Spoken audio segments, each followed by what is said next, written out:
our next Aging in Place Working Group meeting. I am the co-chair, Spiros Manzavino, Senator for the 7th District, along with my co-chair, Representative Krista Griffith. Welcome.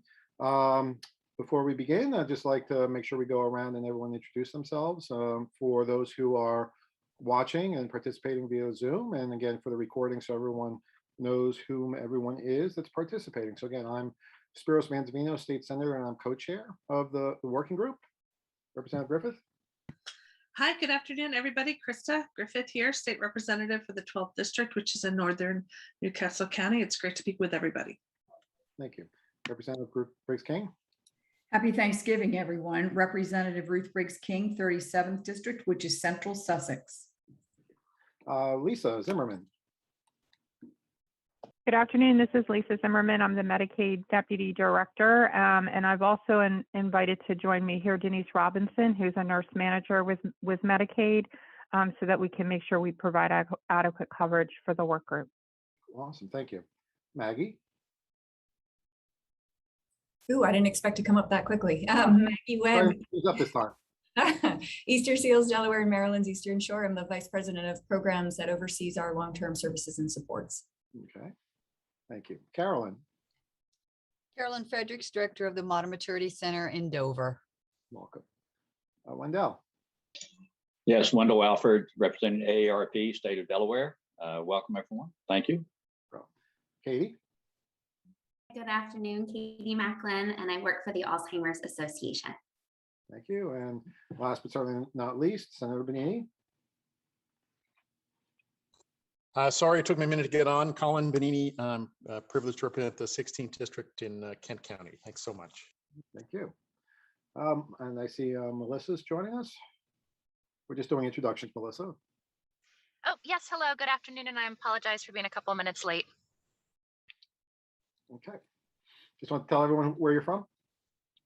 I'm sorry. Melissa Smith, Director of the Division of Services for Aging and Adults with Physical Disabilities. Thank you.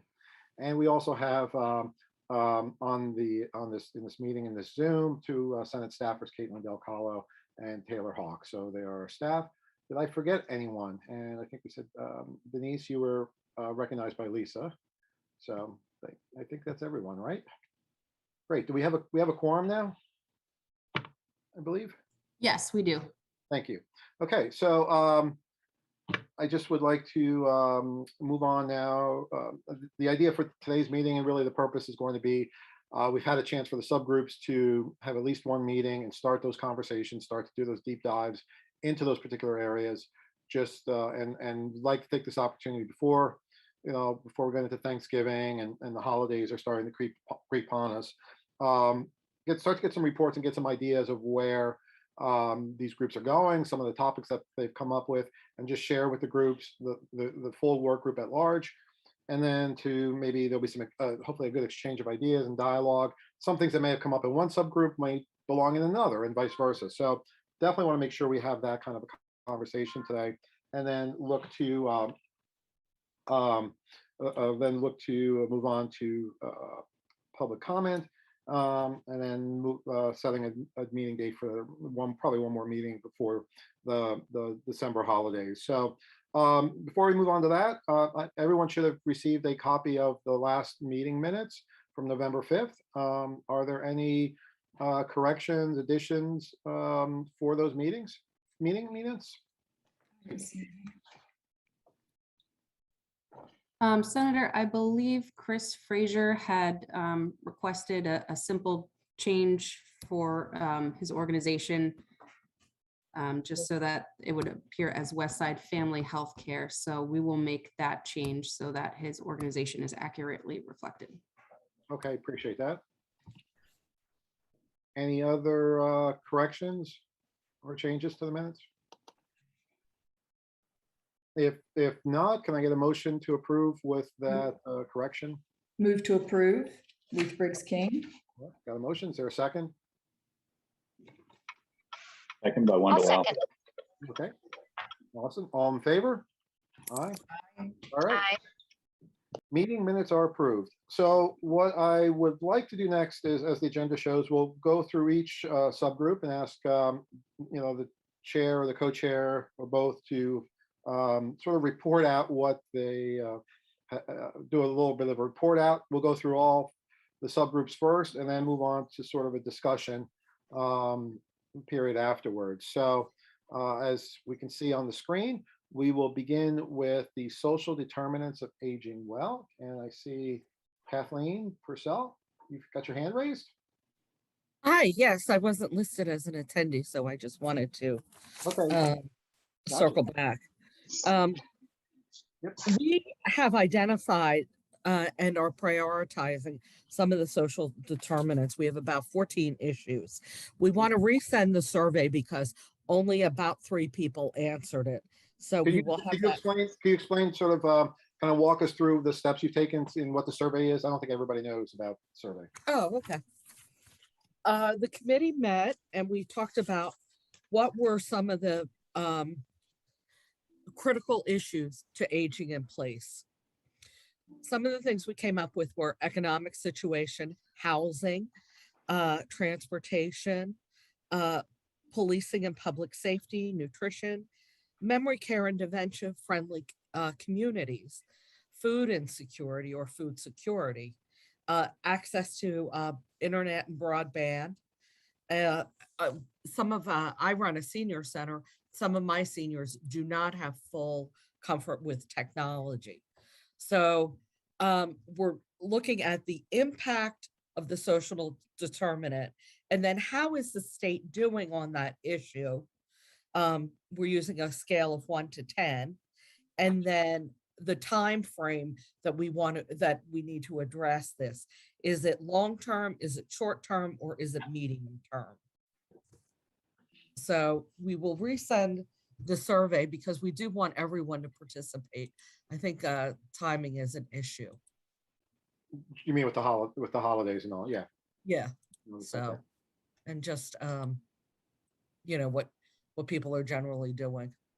Okay. So are you day to day? Understand. Is the subgroup looking to reconvene? Probably. I didn't see the schedule. So I mean, are you looking to hopefully do one more meeting before the December holidays? Yes. Okay. Yes, December 3rd. I think it is. Yes. Okay. Any other issues, I guess, just in terms of the report out that you want to share? No, it was a really interesting discussion. I was actually very surprised that housing came up as the #1 social determinant when we rank ordered them. Okay. Okay. So it was quite enlightening. And then some things that we didn't think about. I quite frankly didn't think about public safety or policing, Sure. especially with an aging population. Okay. And the diversity of the population. Okay. Thank you. Why don't we move on to, well, you know what, does anybody have any questions? Maybe it might be easier. Any questions that any of the members of the working group have for Kathleen and the work that, that subgroup? Hi, this is Melissa from DSAPID, and I was just curious about since I participated in that work group, about where some of the other determinants fell, just in priority order to think about our next steps. I'm also curious because there's so much crosswalk across the groups. I'm trying to track where we have crosswalks. So housing is certainly one. Where did we fall on a couple of the other, what are, I guess, maybe the top 3 or 5 pieces that we discussed and how they ranked? One is economic situation. But I don't know how they fell in line with the other subcommittees, though. Right. The other was food security. The other is nutrition and physical exercise, and the availability of workforce and access to transportation. They were the top ones. Okay. And spousal and familial support. When you say spousal and familial support, is that in terms of actually providing support or education and resources to provide support? I think it's a combination of both. One is the economic impact, but also having caregivers Okay. Gotcha. Okay. Did that answer your question, Melissa? It sure did. Thank you. Thanks. Okay. All right. Thank you, Kathleen. Any other questions perhaps for Kathleen right now? If not, we'll definitely have a more robust, to Melissa's point, see where there might be some overlap moving forward. So, okay, why don't we move on to the 21st century caregiver workforce? And who will be presenting on that? So, Sarah Bonini. Oh, sorry, I'm zipping in and out here. Thank you. So we had our first meeting, and my awesome co-chair Katie was fantastic, and Caitlin pinch hit and on the staffing, and she was just great. And I'll tell you, as I shared with the committee, you know, I've been in this building a long time. Don't get that excited about things as I used to when I was younger. But we have an amazing group of people, and you know, Mr. Chairman, it was an amazing group. We had with varied backgrounds and lots of expertise, myself excluded from the expertise, but a really great group. We had very good discussions about, again, we did the same process suggested by one of our board members, the same process of identifying, you know, priorities. We had a pretty lengthy discussion of what some of those priorities were going to be, and we ended up with 4 core areas. There's obviously going to be a lot of overlap, and of course, and Caitlin was kind of send this out, and we can of course share this. Is 1, finance, tax policy incentives for caregivers. That was the top priority. Capacity and competency building for professional caregivers, supporting family caregivers, and then transportation. All of them were, you know, reasonably closely ranked. But I think, we had some very interesting discussions of basically focusing on 2, and Katie, please jump in here and correct me if I'm remembering wrong, on 2 core areas. One was, we kept going back to the financial support for spouses and family caregivers, but also, and we spent a fair amount of time on this, and I think it's going to be a huge issue that I think is probably going to touch on everything, is the finances behind the workforce. And also the you know, the competency building and the recruiting and getting people into the caregiving professions and the difficulties faced with that. And we had some great people. We have some great people who have some experience talking about that too. So that's where we ended up. It was just our first meeting. I thought it went really well. It's a great group, and I'm pretty excited about coming out with. We're gonna try to really focus and I don't like this term, but drill down, if you will, to try to get to a very small number of core recommendations, and then really push for those. So my guess is we're going to end up a fair amount of discussion on the finances, which is probably not surprising anybody. But I think it's a great group, and we're really going to, I think, come up with some pretty good recommendations. So Katie, did I do a decent job there summarizing?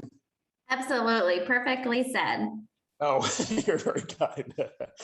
So, Senator, can you just kind of maybe just before we get into the larger, you know, kind of discussion, drill down the phrase you used for the finances behind the workforce. Can you kind of expound on that a little bit? I just want to make sure. Well, I mean, the pay was the big one. I mean, just to be blunt, that we had a discussion with a couple of our subgroup members who, you know, are A, in the business, and B, regulate the business. And Sure.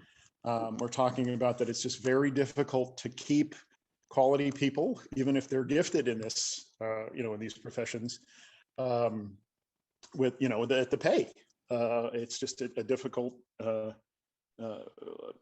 other jobs pay, you know, significantly more for less hard work, less skilled work, quite frankly.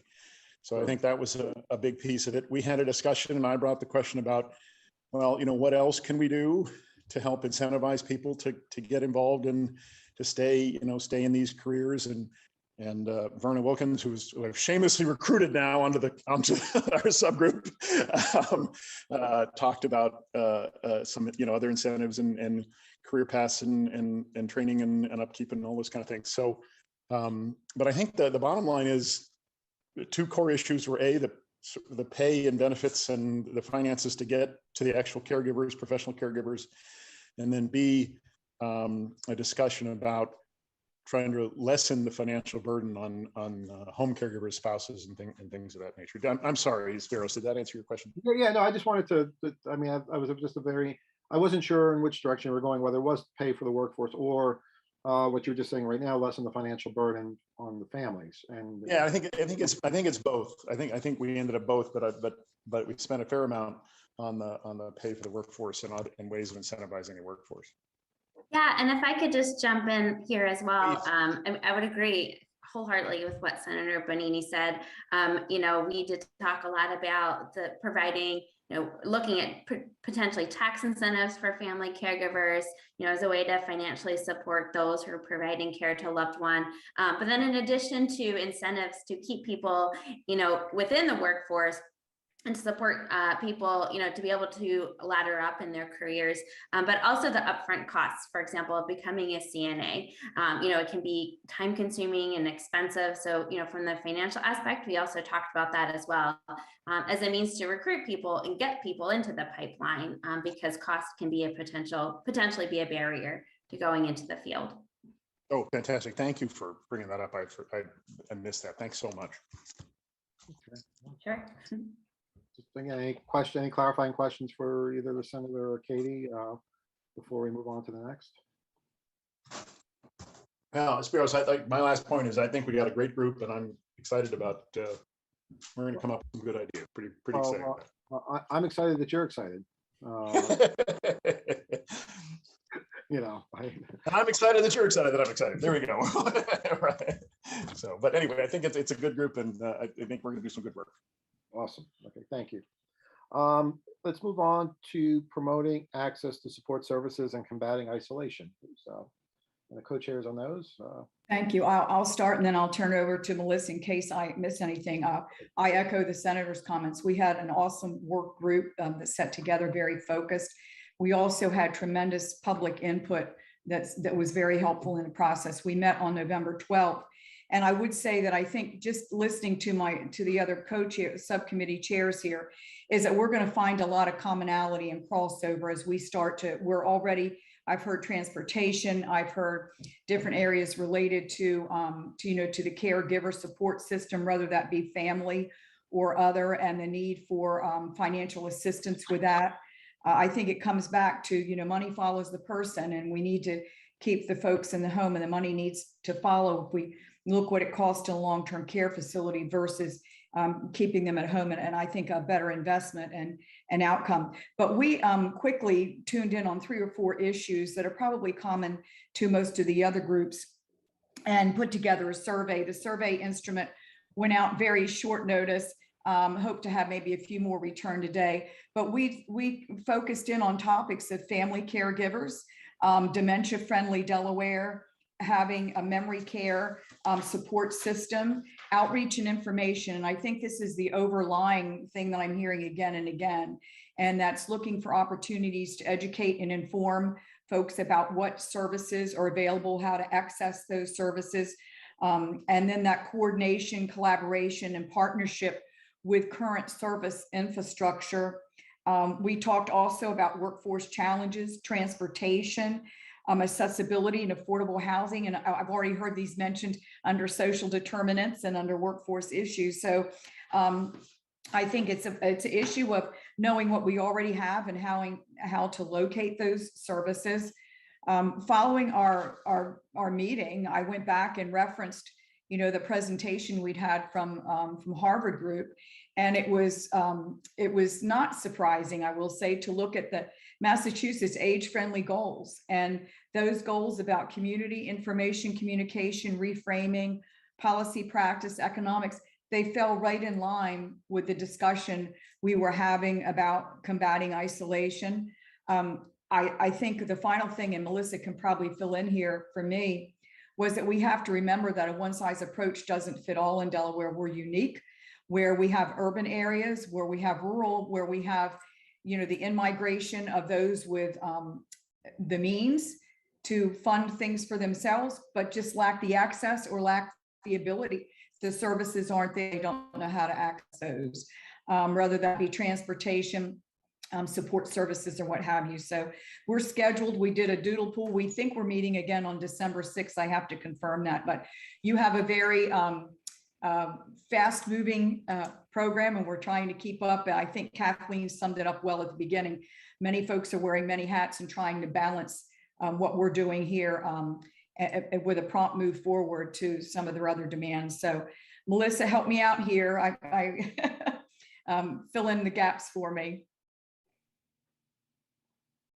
I was making sure I came off mute appropriately. Well, Representative, I think you did a terrific job covering what we discussed in the work group. And so I wouldn't add any more other than to just echo the point that you made, which I think the subgroup agreed was an important piece, is that, as we're thinking through service interventions that either exist and need to be improved or don't exist, that we need to think about the diversity of Delawareans and making sure that these services are going to appeal to everyone, which means the services and the outreach and the intervention and the design needs to be a little different just depending on who we're trying to target. And so it's both identifying services that are needed and need to be built, but also how can they be most accessible and most engaging and enticing to the largest variety of seniors possible in Delaware.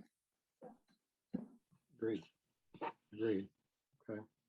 Super. Yeah, no, thank you, Representative. Yeah, I know we are a little pushing a little bit, but and again, I know we're bumping up against a lot of things, and especially coming out of, as things are hopefully opening up more. It's like everything is happening. So I appreciate all the demands on people and the amount of time they're dedicating to this in the middle of everything else that they have to do. So I hear you. So we'll if we have to. And again, I think if this is something too. I mean, we looked at a pretty aggressive timeline. And let's discuss if we do need to think about an extension. We did, I think, had a March 31st deadline to give ourselves time. But again, we can always think about an extension on the working group. But if we do have things that we can start to do in January, once we get back into session too, we want to make sure we can do that too, be able to factor that in. But I hear you on that. So awesome. Thank you. Any questions for Melissa or Representative? Okay, well, last but not least, financial and legal barriers to aging in place. Representative Griffith. Thank you, Senator Mancinos, and good afternoon, everybody. It's nice to see you. Co-Chair Julie Devlin and I had a wonderful meeting last Monday with our financial and legal barriers to aging in place work group.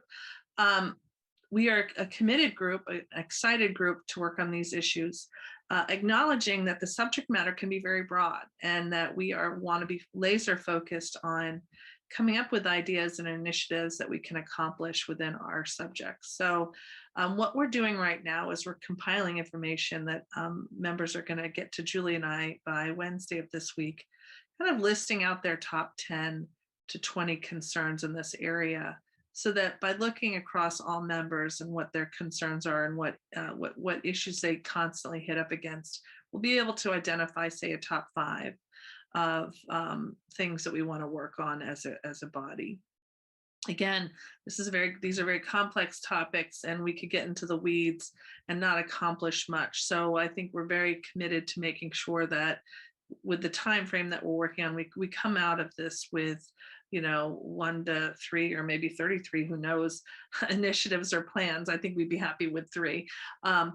In addition to that, we're inviting other members to join our group. We noticed that we were missing some elder law attorneys, and so we're adding to the complement of our committee. We are set to meet again next Monday, the 29th of November at 11 a.m.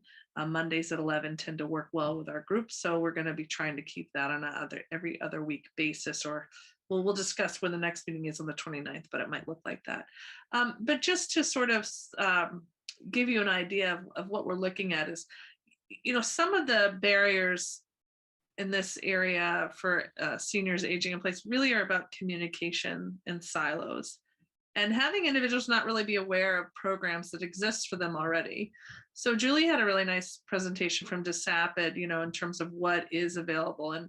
And many, of course, of the members of our committee know what's available for seniors to help, but many people in our community do not. So I've had the time to look at what other states have been doing. I noticed that in Illinois, the legislature there last year passed some legislation that requires its Division of Aging to submit, like every Meal on Wheel gets a form, a paper form with numbers giving seniors contact information for vital programs of assistance.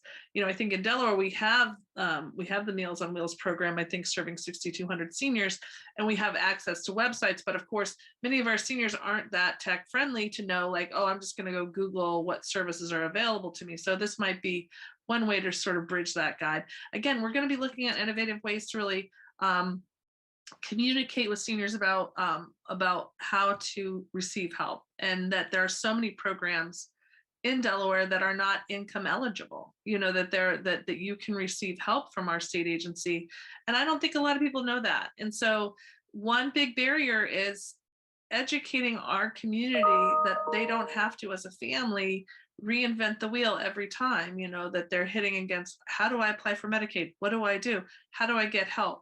And so to be able to tap into those resources that we already have, that's one specific area that we spent a good deal talking about.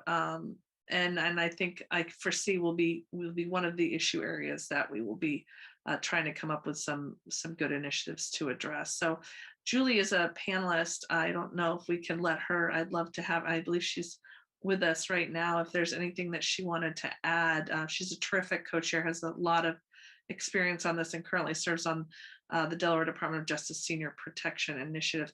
So if Julie could chime in with anything I missed, that would be terrific. Thank you, Representative Griffith, and I appreciate those comments about me. I would also add that our group is really interested in looking at the national landscape. Representative Griffith mentioned, what Illinois is doing. We're also looking at what states have done to support caregivers financially as they age in place. And so we're taking a look at states like Washington, which is a model, and some other states. And so we'll be doing that over the next several weeks as well, and see if any of them can be recommendations we can put forward. Okay. Great. Sounds exciting. Okay. Any questions for financial and legal barriers? I just want to say thanks to Julie for adding that point. I forgot to mention that. And we're going to have guest speakers probably for our group. So we might pull in, and just for any of the other chairs that are interested in this, if you find an idea from another state, I know that I always love when someone calls me from another state and asks me about a bill. I'm sure Representative Briggs King does too, and Senator Bonini and Senator Mansavinos. It's a nice honor. So we are, those other states like to tell us what's worked and what hasn't worked. So if you are interested in pulling in guest speakers, they're pretty easy to find on these topics, and do like to share so that other states can benefit from what they've done and what they've learned.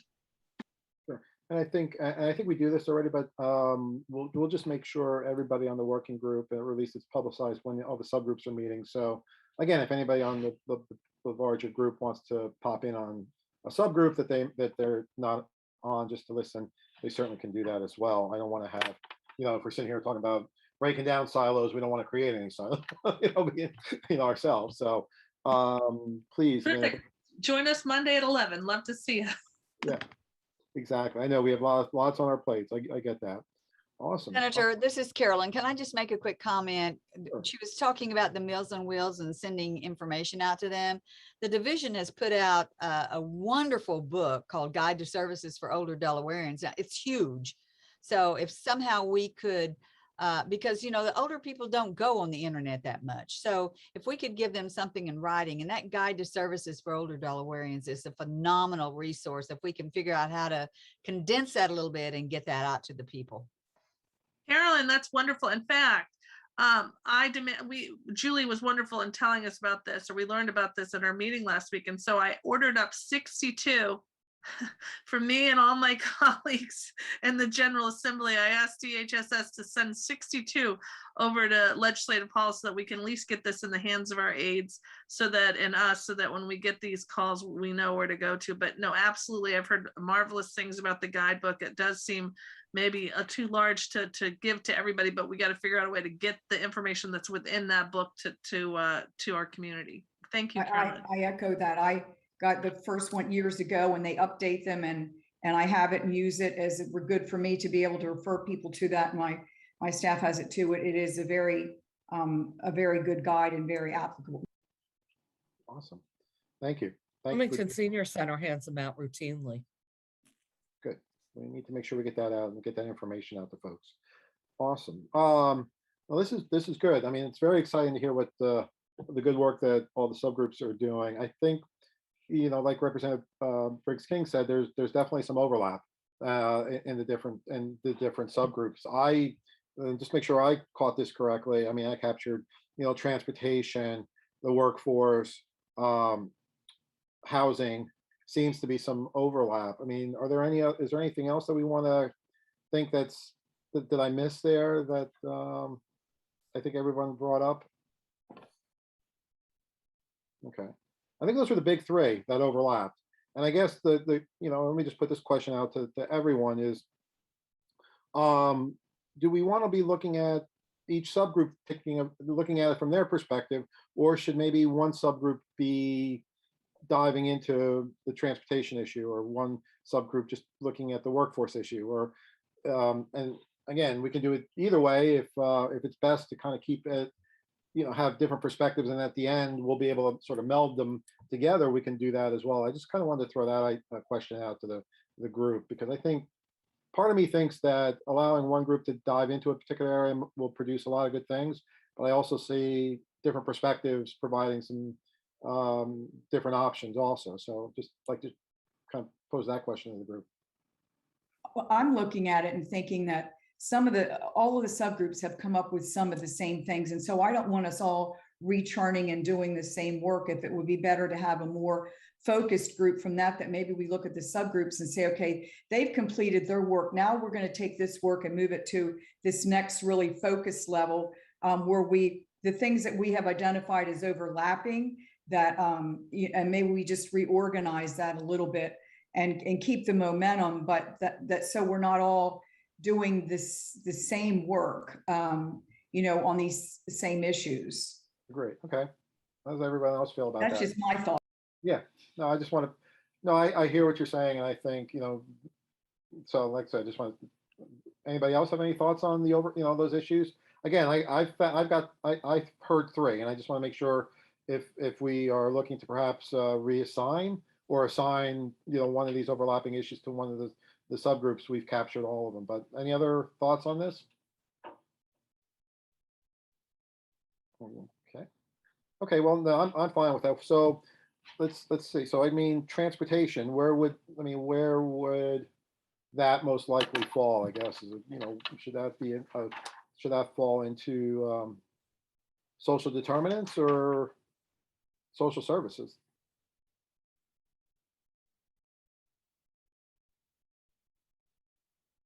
Okay. Well, why don't we? Mr. Chairman, I'm not on that subgroup, but I would say the social determinants has that group has such a large number of things to address that perhaps it's and in Delaware the reality is that for a significant it's sort of a public transportation issue a lot of the time. It might be more of a policy discussion, and the poor folks in social determinants have you guys have your plates full. That's just my thought. Sure. I mean, I could see it be. I could see it, like I said, dropping into either one of those, just because, to your point, Senator, it is, there is public transportation, but I mean, again, are we talking about, where any type of transportation, perhaps even access to vehicles or access to a caregiver who can drive them somewhere, or those sort of things. But okay, we can. So I mean, Representative, Briggs King, do you think we can put that one into yours and on transportation? I think that would be a logical fit when you're talking about, isolation and just some other things. It might, we can put it in there. That's fine. Okay. Okay, so we'll put that into combating social isolation. Okay. I think workforce obviously is going to go into stay in the workforce subgroup. I think that makes sense. That's why we developed it. And then housing. Again, that came up both in the again, social determinants of aging as well as the social services subgroup. And I think it ranked pretty high in the social determinants. So I think we're going to probably leave it there because I think that's probably the best place. Does that sound good to the rest of the committees? I mean, to the rest of the group? Yes. Okay. And so we'll keep housing in there. So, excellent. Were there any other overlapping topics that I missed? I was trying to take notes as people were speaking. I think the family support or the support system, and I heard that in a couple of different ones, and caregiver support. And so I think that was both in social determinants, social services, and it was mentioned somewhat in our group as well. Being able to have respite care, but also being able to have other things for the caregivers. So not sure if that would fit under in an odd way under workforce, because really the caregiver, whether they're paid or family, are, how do we consider them? Where are they best placed? Yeah. Yeah, no, I kind of agree with that. Any thoughts on that? I think if we can, the family support, caregiver support under workforce, because again, I think we are looking at family members being part of that workforce. It's not necessarily, it's not just. No, absolutely. And in fact, we had I'm sorry, Mr. Chairman, I interrupted. Go ahead. In fact, we had a great discussion in our subgroup about that. Those folks who have experience, so a suggestion for one of our group members, a great suggestion would have those folks have literally been trained in a lot of ways, for lack of a better, and it's sort of an inelegant term, but folks who've been doing home, caregiving at home have a tremendous set of skills. And we talked about helping transition those folks, into the more professional side. So I think it absolutely something we'd love to address. Okay. All right. So we'll put that into the workforce subgroup then, and you can, since you've already started down that path. Yeah. Hi, this is Amy. I'm on the legal and financial. Another small piece of that, and I don't know how big it is that I know for us, we have a good amount of people that don't have a caregiver, they don't have family, they don't have a POA. There's all that process where they don't really have any support system. I don't know if that fits in family support system or legal or whatever, but it is difficult to help and give services and help make life decisions when they really don't have anybody, and it takes really long to get it, even if there is anybody. I don't know where that would sit, or is that just a reality that we have to live with? It's an interesting point. I think that actually fits within our committee, Amy. Yeah. I think it's that, because that's a part of a communication piece as well, in terms of trying to explain those, what legal documents need to be put in order, how you get people while they are doing well in their home to get on that, by filling out the POA, and how do we communicate with that public, and who do they turn to, and in terms of even communicating that there is free legal help, for seniors to get these things done. If I could just share a little story here for a second. And I have a friend that retired from public service in the state of Maryland and moved to Sussex County. He's been here for a number of years and started not long after his retirement. He was a sort of a caregiver for his father-in-law. And he had gotten his CNA in addition to all of his already EMS kind of statuses that he had.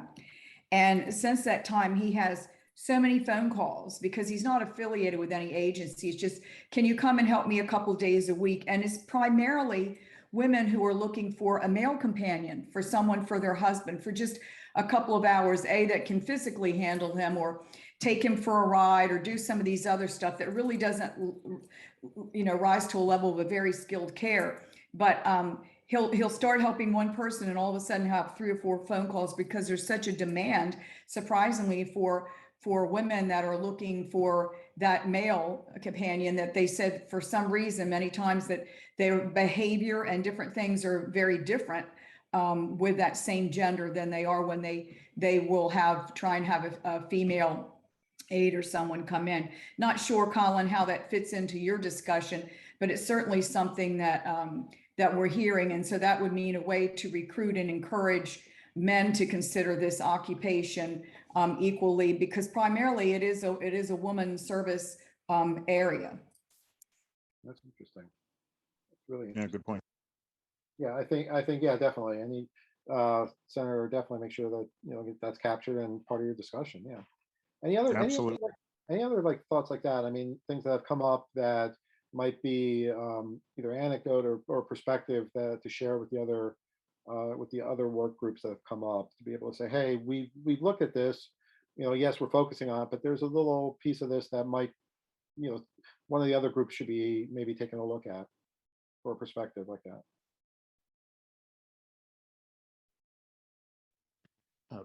Yeah. I gotta apologize. I do know that we really focused on the finances and the potential tax policies and incentives and things like that. And I realize now that one of the other subgroups has financial as part of one of their titles. But I think if someone, a staffer or whoever, or I'll do the research myself, but if we could look at what those specific are there any tax incentives out there that are working in other states or other community, other cities or states, and I actually think that that's one of the core things we might hopefully come out of this with, and I just want to sort of make sure that we're tell us what to do on that, and whether we should focusing on that, or should it be with the other committee, or because I just wanted to get a clarification on that, because I do know that was, I think, one of our highest priorities. Sure. Kathleen, I see your hand is raised. Hi, this is Kathleen Purcell. That was for social determinants. That had the highest impact on successful aging. So we talked about income, assets, and ability to pay. So with the tax credit, if there are tax credits available, or other financial means of support, I'd be willing to move it to the financial, because it is so important, the economic situation of seniors. Sure. Okay. Wendell? Just yesterday in the Wall Street Journal this morning, the president, part of the $1 trillion package, also includes a federal tax aid for caregivers. And AARP, as you're probably aware, is pushing for the state to provide a tax incentive for caregivers, excuse me. So that's going to be coming forth as well. And I think at some point I can provide more information than I have right now. But I think it should come under the when we talk about economics and housing and the financing, probably under that part of the subgroup. Right. Okay. Yeah, I mean, there is a bill that I sponsored, for Caregiver. That's a tax credit for caregivers. It's certainly something, that's already out there, so we can definitely look at that. And Representative Griffith, I think, if you can sort of incorporate, again, the financial, I mean, in addition to the legal, I think, again, your subgroup already has the financial component in its title. Take a look at some of this, and I'm sure we can start to see from what other states are doing in terms of any tax credit or any other type of fiscal policies that might be going on in some other states. So I think we can move that over to you if that works, Representative. Okay, we'll get back there. Kathleen, your hand's still up. Is there anything else? No. Oh, I'm sorry. I didn't. Oh, sorry. No, I think we're good. Okay, so we've sort of we moved the transportation issue, transportation topic. We moved the workforce, housing, and financial, family support, caregivers into those other groups, and then that way it gives those groups a chance to sort of do a little deeper dive and instead of anybody duplicating the work and all that. So, any other comments, feedback from the report outs so far? Representative. Thank you. I just have reviewed, the packet again because I missed that presentation, so I've been reviewing it.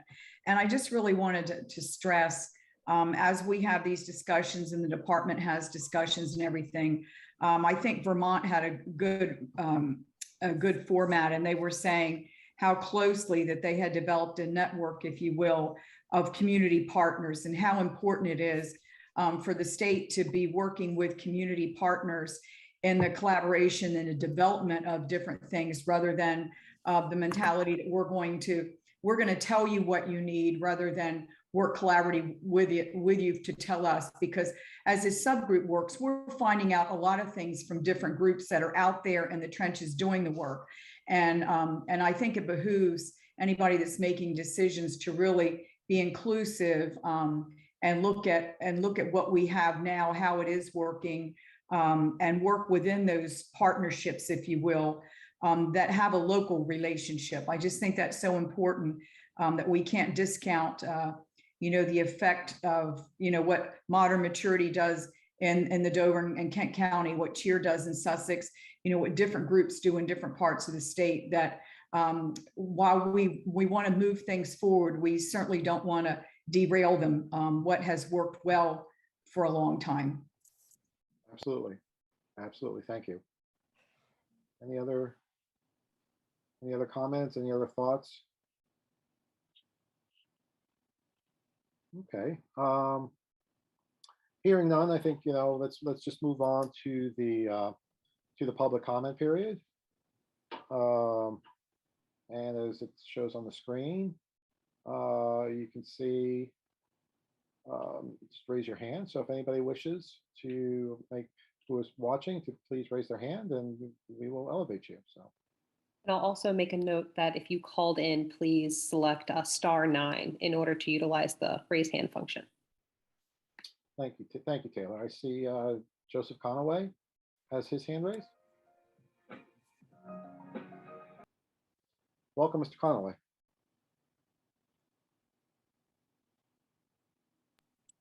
Okay, Mr. Conaway, you're still muted.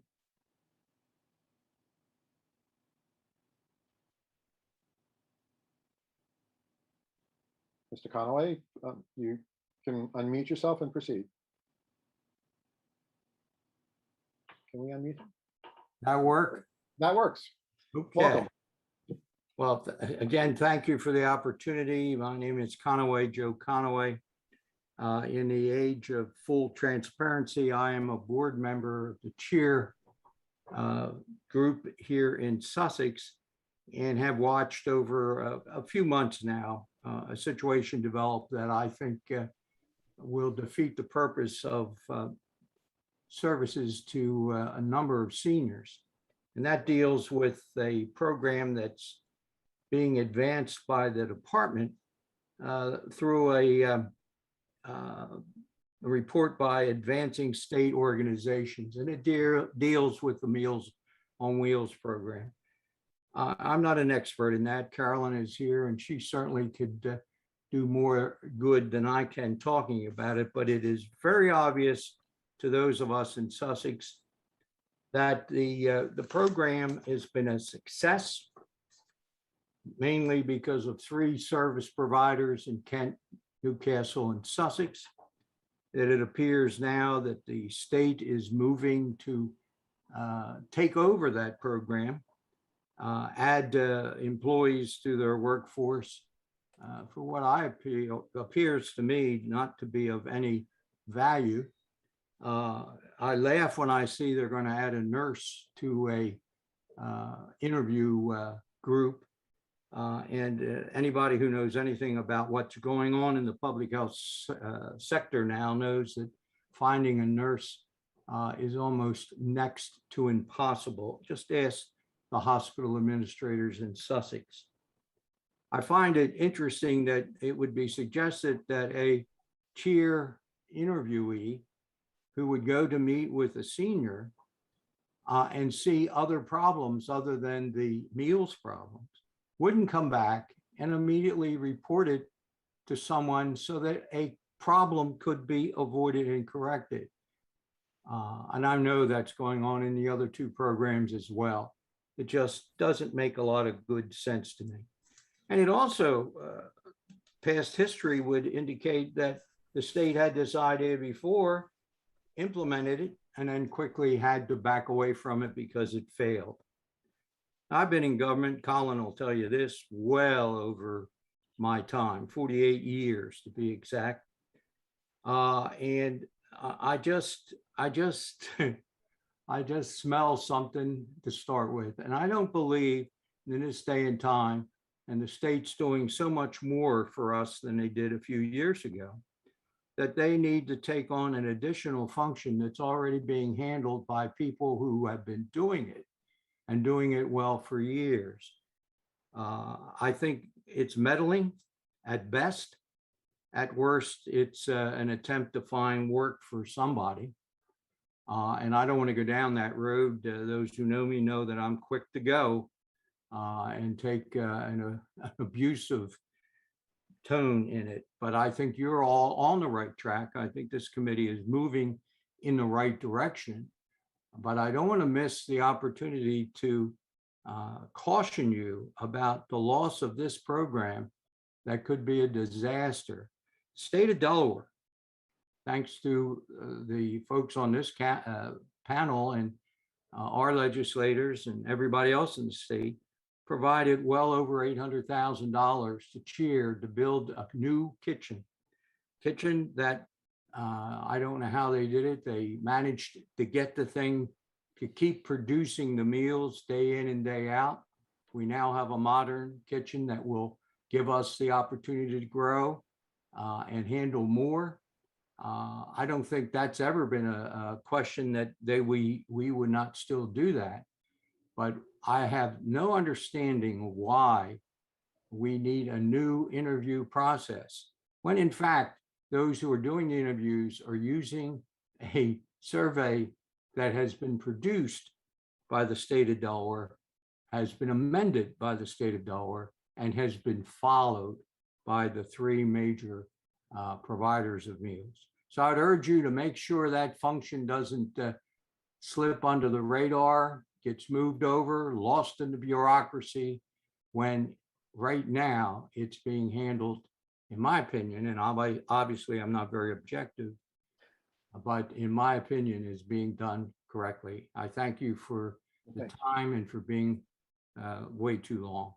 No, thank you, Mr. Conaway. I think, certainly we did have the presentation from Advancing States as an information piece. And again, that, we don't necessarily have any oversight into that, but into Advancing States and their recommendations. So I think I am going to defer to Melissa Smith, who, if she would like to kind of talk about that a little bit. Sure, and thank you, Senator. I wasn't sure if we wanted to use this time to explore this topic, so I can do a quick response, and then if it's something we want to use this time to dive into more, I'd be happy to do so, or otherwise we'll be continuing our feedback sessions with various stakeholders, and we'll certainly be making sure that I can offer more opportunity to discuss with Mr. Conaway and explain some of the details.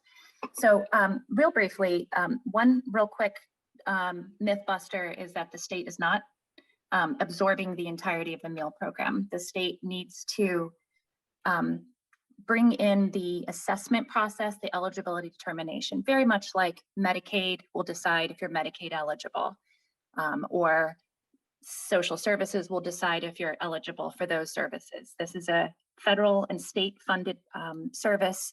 And so far until now, the determination and eligibility has been determined by the providers and not the state, even though it's funded and operated by the state or overseen by the state. So it's certainly not absorbing the entire program. We value very much the extremely robust and very valuable nutrition program in Delaware. And so the process by where individuals are aware of their local geographic meals provider and then have a relationship with the volunteers that help make that program the success that it is, that will all remain in-house. We face a fairly decent legal issue with the fact that we aren't the ones that decide who are eligible to receive meals. So we're concerned because we don't know them, and because in the situation that was described, that person would have to go through assessments twice. So they would see the meals program, go through that assessment, and then if additional services were needed, then they need to go through the assessment again. We don't believe that's person-centered, and we'd like to do one assessment one time and make sure that all services are offered at that time. And then of course, refer meals eligible individuals to the meals providers, just like we refer individuals who are eligible for personal care or any of the other services we offer. Would bring it in line with everything else we do. Lastly, the question about nursing, we already employ nursing. We have a robust cohort of community nurses. So it's not a matter of needing to recruit and retain. It's giving those individuals that receive meals the same benefit that everyone else receives, either if they're funded through Medicaid or receiving other services through us, which is one robust, comprehensive assessment that looks at all needs and signs you up for all services in one time. So you don't have to go through that assessment process multiple times or run the risk of a lack of coordination as you're kind of referred on and on to services. So it's a quick overview. Happy to discuss more in detail as everyone sees necessary, both in this venue and we'll continue talking with stakeholders in the community. Thank you. Carolyn, do you have a response on this too? I just wanted to reiterate kind of what Melissa is saying. And Joe, I understand where you're coming from because I'm also in that same situation because we're the nutrition provider here in Kent County. This is a controversial change, but I just wanted to say the division is not planning to take over the nutrition program. It is one component of the nutrition program. Hopefully there'll be further discussion with the stakeholders so we can have resolution of this problem. Thank you. And again, certainly we're talking about nutrition as a broad topic. Again, the scope of this group is, again, looking at things at a very broad level. And to Representative Ruth Briggs King point earlier about, collaboration, I think that's, and with existing programs, I think it's certainly something that we're all aware of. And again, the idea is to find, look at programs and look at policy recommendations statewide. So thank you, Mr. Conaway, for bringing that up. I would just, Lisa, is this to the to that point too as well? Because I do have another member of the public with their hand up. Yes, and just very briefly, just to sort of dovetail on what Director Smith said, is that to the point earlier made from one of the subcommittees, which I think is a really critical point, one that folks don't know what services are available to them. And so by working with Melissa and talking about these new changes, this will sort of get the word out and help folks become aware of other services that are available to them. And so I just think it's a critical one in terms of collaboration, because it is one that Medicaid and I believe our sister agencies are very concerned about, is the fact that folks don't know what services they can be eligible for, and this will be a way to help them. Okay, thank you. Okay, I see another hand up. I see Rob Lattin, who's also on a subgroup. So Rob. Hi, everyone. First, let me start by thanking this committee for convening. Just generally speaking, it's such a nice breath of fresh air to see some focus on home and community-based services and aging in place. For years, it was neglected, not just here, but just kind of across the board in America. So thank you for bringing a spotlight on it. I do want to give a little bit of focus that, we're speaking in a lot of broad strokes about home and community-based services and aging in place. And I just want to make sure it's said that, what might affect one, I can only speak from provider level. Full transparency, I'm the government affairs director for Bayada and the legislative chair for the Delaware Community Association for Home and Community-Based Service, Home DOC. I'm having a moment where I'm like not remembering, but that there is a lot of nuance to the various care service lines. And I say this in the sense that as recently as this last legislative session, I can tell you that there was a lot of time spent on just explaining which home and community-based services were affected by the McNesby Act. There was a lot of unknown, for instance, who is affected by it, who's not affected by it, et cetera. And so I raise this mostly that when this committee is coming up with policy recommendations, that it really consider that what might work for one sector of home and community-based services or seem like the priority for one sector, that may not have anything to do or touch at all on an entire huge other part of the sector, right? And I say this because there are many groups out there now.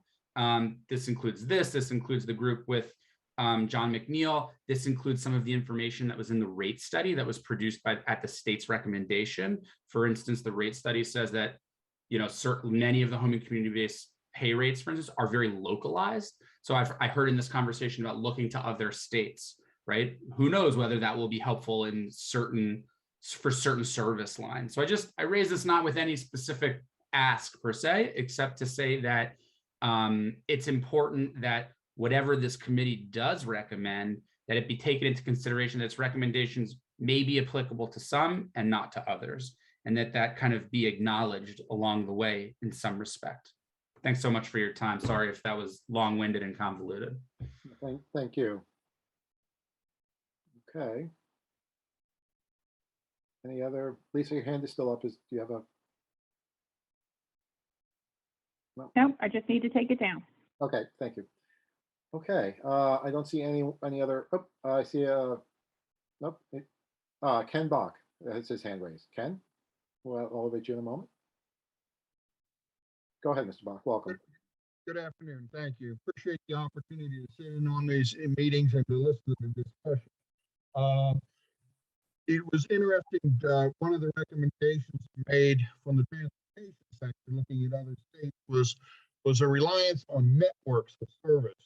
And I know for myself, in informally working with peers and in other states also, that it seems that the more effective models, more client responsive models, are using those networks of local providers that have the local contact, the local experience to be providing services for those local recipients. And so when we look at whatever kind of networks and mechanisms being together at the state level, and we'll speak specifically to the nutrition outreach we talked about earlier, it's really important, I think, for the service delivery and for the customer, we continue to maintain that local connection, that local flavor. So I would hope, as we're looking at programs, whether it's nutrition or transportation or any of these other programs here, that at the state level, we can be looking at objectives and guidelines to be accomplished for expenditures of public funds. But I hope we don't get to the level where we become so prescriptive. We no longer allow that local responsiveness to customers in the community. So I thank you for that. Thank you, Mr. Bach. You were going in and out, and I just want to make sure, if I can paraphrase, it's just, again, you were reiterating, maintaining that local connection was sort of the theme that you were, and the local established networks, that was the theme that you were talking about. Again, you were kind of going in and out there, and I just want to make sure that was. Yeah, no, I apologize for if there's audio problems, but yeah, whatever is done at the state level and whatever may be consolidated, I hope that oversight level doesn't take away the local ability to be responsive to those needs. Thank you. Thank you. I just wanted to clarify that in case anyone didn't again with the audio. Thank you. Thank you. Okay. All right. I don't see any other hands raised at this time. Thank you everyone for who's serving, who's listening in and offering comments. I do want to take a look at, we are entering the winter holiday season, and I do want to kind of just talk a little bit about next meetings and all that. And Caitlin, you had a point to make as well, Caitlin from Ocala? Yes. Yeah, thank you. So we've run into a minor snag with scheduling some of the next subgroup meetings. 3 of the subgroups all picked the morning of December 6th for their next meeting. And unfortunately, DTI at most can do 2 at a time. So I've got a pending call out to DTI to ensure that we can schedule 2 of these meetings, but I'm asking Representative Briggs King and Melissa if they could possibly look at some of the other dates that were part of their subgroup meeting poll, because there were a few options for that group, and unfortunately the other groups were not able to find other alternative dates. So just wanted to note that for everybody, but it looks like social determinants will likely meet Monday, December 6th from 10 a.m. to 11 a.m. And then the caregiver workforce will meet from 11 a.m. to 12:30 p.m. that same day. Okay. Yeah, and we certainly want to make sure, not only from a technology standpoint, but also from a public notice perspective, that we are providing adequate time so that we're meeting all of those legal requirements. So yes, let's please work with Caitlin to we'll make all those work. I'm looking at the calendar again. I know we're getting into into December. Is the sense that the group would like to meet again as a group in total, or do we want to maybe see if there's just opportunities for the subgroups to get a couple meetings, and then as a group we meet in January again? So I want to just kind of put that out there and get a view. I mean, Kathleen? Oh, and then, Because there is so much crossover, I like this group. I like this forum. I find it extremely informative. Okay. Representative Griffith, I saw your hand up. Thanks. Yep. I think it'd be helpful to have just 2 more, have the subgroups have a couple meetings under their belt before we come back as a larger group. I think that's as much as I like hearing, and I think that's important. I think we've got to use our time wisely in terms of honing in on what we want this larger group to consider. And I think having the opportunity to have 2 meetings between now and our next full meeting would be helpful. So I vote for a meeting in January with attempts by the subgroup leaders to schedule 2 meetings between now and then. Representative Briggs King, I think I saw your hand go up too. Yeah, I agree with that, having a couple of subgroup meetings before we have our other meeting, and perhaps that meeting be later in January to give us time to get through the holiday and the schedules. Okay, now I see a lot of head nodding, so I think that's what we'll do. And so that's great. So please work with William when he gets back, and Caitlin and Taylor, and we'll to schedule those meetings. And then we'll look to reconvene as a full working group in January.